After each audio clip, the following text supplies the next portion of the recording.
If you want to see the absolute quickest improvement in your game, I put together a list of the most important things that you can do to level up very quickly. My name is Jordan Briones and I've coached thousands of players over the years from 3-0 all the way up to the pro level. Now let's dive into exactly how you can improve your game. All right, tip number one, I want to talk about an ideal ready position. And this is one of the biggest myths out there when players are getting ready to set up for a counterattack.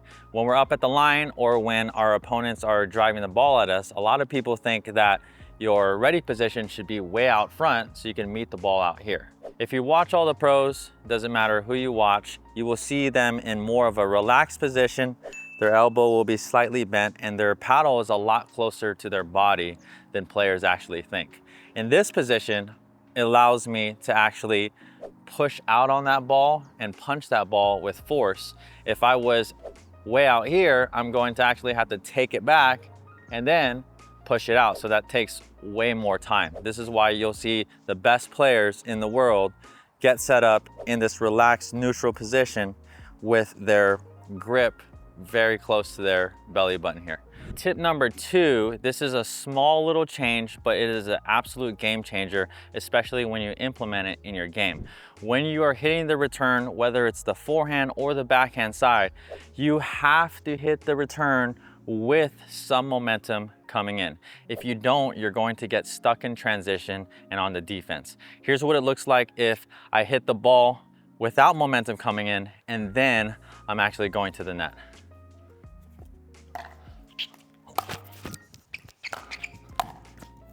It doesn't matter how fast you are, if you hit your return and then you have to gather your momentum forward to the net, it's going to be very difficult for you to get to that non-volley zone and get in a strong position. Now I'm going to show you how I return the ball with some forward momentum so I get a good head start and then I could establish myself very close to that non-volley zone line in a strong position for my fourth shot. Okay, just like you saw there, I made sure that I'm hitting my return with that momentum moving in, and that allows me to get much closer to this non-volley zone line, especially against players who hit big serves and they like to drive their third. This is a very important thing to do. Tip number three, this is a big one, especially when you get into higher and higher levels, but the third shot drive is primarily used to set up a fifth shot or easier fifth shot drop. Okay, when I'm hitting my third shot drive, if I'm choosing to, I'm not trying to hit a winner and I'm not trying to paint the lines. If I want to play really high percentage, I'm just trying to get it fairly low above the net so that I can buy myself another opportunity to hit a good fifth shot and then get to the non-volley zone line. So this is what it looks like.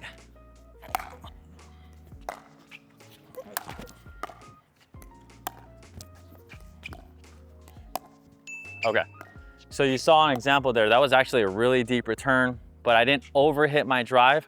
I actually hit it a little bit off my back foot because I was pushed back, but I hit it well enough so that I can have another opportunity to hit that drop and then eventually get to the non-volley zone.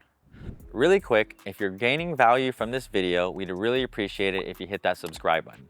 Doing that helps us make more videos like this. Also, if you'd like to learn every shot in the game the right way, scan the QR code here or click in the link in the description. All right, tip number four has to do with your footwork. For you to have good footwork, you have to have a correct shuffle step. We actually made a full video on this. Click the card above. But one of the things I do want to clarify here, and I see a lot of videos online with players stepping with the wrong foot or crossing over. If we are moving to the ball and we're trying to get a good contact out in front of us, we have to shuffle over the correct way. So if I am moving towards my right, I want to make sure that I'm sliding my left foot in and I'm creating space with my right foot out. So if Grayson hits me over here, like this, okay? There's no other way to get to that ball, especially if it's that wide, okay? If I am actually leading with my outside leg first, I'm going to be really far stretched out like this. Okay, same thing on the backhand side. If I want to get that contact out in front of me and where I'm not reaching, he's going to dink it over there. Here we go. Same thing, I'm going to be moving my right foot over, and then you saw on that one, my left foot actually go back a little bit to create that space. You'll see all the top players in the world do this. Doesn't matter who you watch. If they need to really move to the ball to get that contact point out in front, they're going to be utilizing the shuffle step, moving that inside leg first. All right, tip number 5, I see this a lot with players. They are receiving a drive or a fast-paced ball at the net, and they actually end up hitting it into the net. So what can we do? Well, we want to make sure that we're always pushing out and not down. It's very easy for us, for a ball coming in, to actually swing downwards like this. If we want to clear the net, we got to have that paddle face open, which a lot of people don't know. They think that your paddle actually has to be closed like this or like this. Your paddle has to be slightly open, and we have to be pushing out in a very horizontal trajectory with our paddle. So it's going to look like this. Okay, and then one more time. Okay, so as you saw there, paddle face is actually fairly open. I'm pushing out straight, and I clear that net, and I have good depth on my volley. So it's really important that we understand this and make sure we're practicing pushing out on the ball instead of down. Tip number 6, this is big, especially if you want to improve your defense in transition, and that is, when in doubt, go to the backhand to defend, especially when you're in a defensive position. So there are times where you're scrambling, or maybe your opponents are attacking you, and maybe you hit a ball and you hit the next one high. From there, you really want to make sure that you drop low and actually go to a backhand. So whether you have a one-handed backhand like this or a two-handed backhand, it is very smart and wise to defend with your backhand, and you'll see this at the highest levels because I can block so many balls like this. I see a lot of players going to their forehand right away, and this is what usually happens here. So the ball is popped up a little bit like that, and then they go to their forehand, and whether it comes here or here, it's really hard to defend this way. So what we want to do is we want to get low, get to that backhand side, and maybe add another hand on it if you're used to doing this, and we can stabilize and try to get back into that point. All right, tip number 7. You can be thinking about this when you are actually initiating the attack or you're actually hitting a counter attack. The first thing that you want to do with any player is go to their dominant side first. You will see this in pro level play. You have to test that dominant side because this is the side that is problematic with 90% of players because of the chicken wing. So if I'm in a dink rally here and I see a ball that is lifted up a little bit, I want to make sure that I try to attack that dominant side first and see how they react. The same thing with a counter attack. If Grayson is speeding up the ball at me, and then I actually can sit on that counter, where I want to direct that ball, like you just saw right there, is to the dominant side, because he more than likely will get into this position. Again, this is general, but for most players, if you're attacking and counter-attacking, going for the dominant side first is always a good option to see how they deal with it, and then you can go different places after that. So now let's jump into tip number 8, and maybe you have been in the situation where you're playing a game and somebody is just hitting easy balls through the middle and you and your partner are not hitting it. Well, it's important that if you are the cross-court player, especially when you take the ball out really wide, that you sit and look for that fast middle ball first, because it's your responsibility. So if we're playing doubles here and let's say I hit a dink really wide to Grayson here, I have to be sitting on that counter and I have to be covering that middle because my partner is going to be covering the line. You saw in this example here, it's also my backhand and not my forehand, but it's still my responsibility. So the key thing here is having that mindset to cover middle first, and also moving and shifting my position so that I'm really close to that center line and I can be ready to close and attack that and close that middle option. Tip number 9, this has to do when you are hitting resets, you're stuck in transition, and you're trying to buy yourself time so that ball can land in a non-volley zone so that you and your partner could get up to the net. Now, I see a lot of players trying to reset the ball and they end up actually punching the ball like a counter volley, and then the next ball goes higher and higher.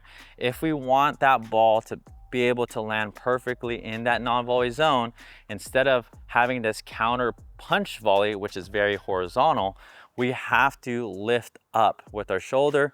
Our paddle face is open, and my lift is going to be very, very minimal.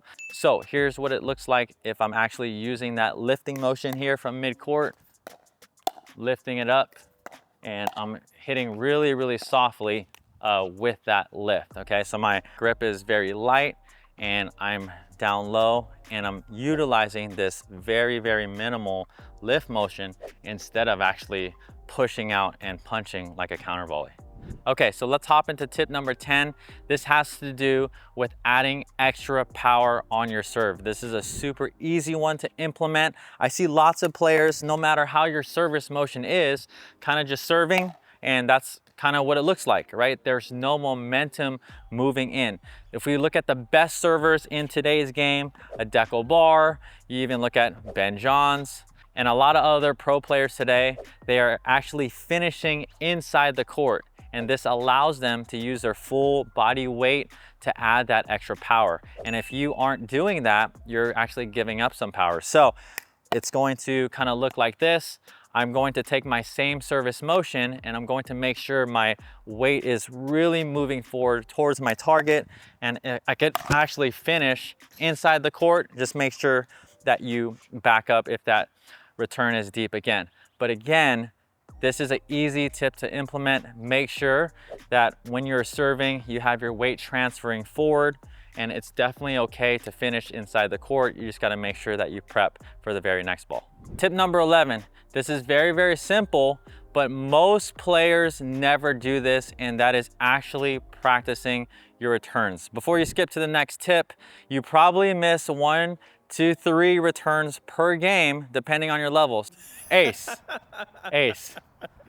So if we actually practice our returns, we could clean up those points and we could get quicker side outs. So what I want to show you here is the best way to practice your returns. So lots of players just serve the ball and they return it with zero momentum moving in. We just talked about that earlier.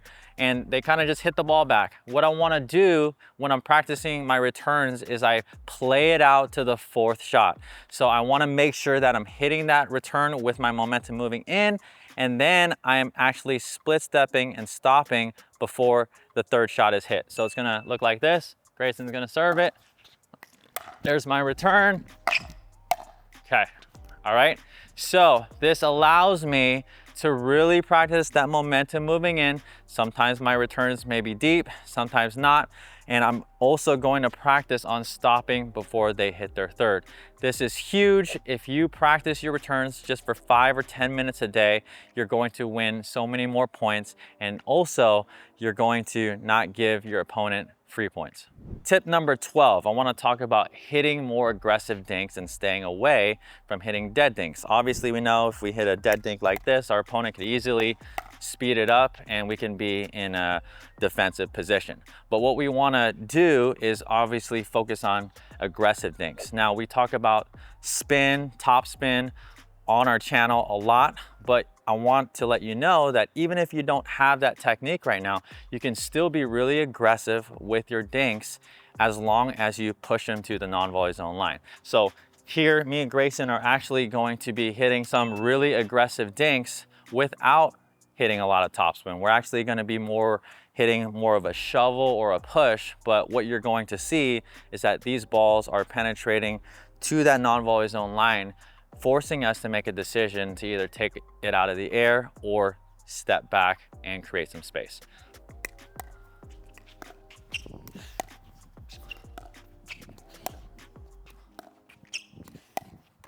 Okay. All right, so that was a small sample size there, but you'll see this even at the highest levels. When pros are dinking, they rarely ever hit dinks in the first half of that non-volley zone. They're always trying to push those dinks and push their opponent off that non-volley zone line so that they can gain an advantage.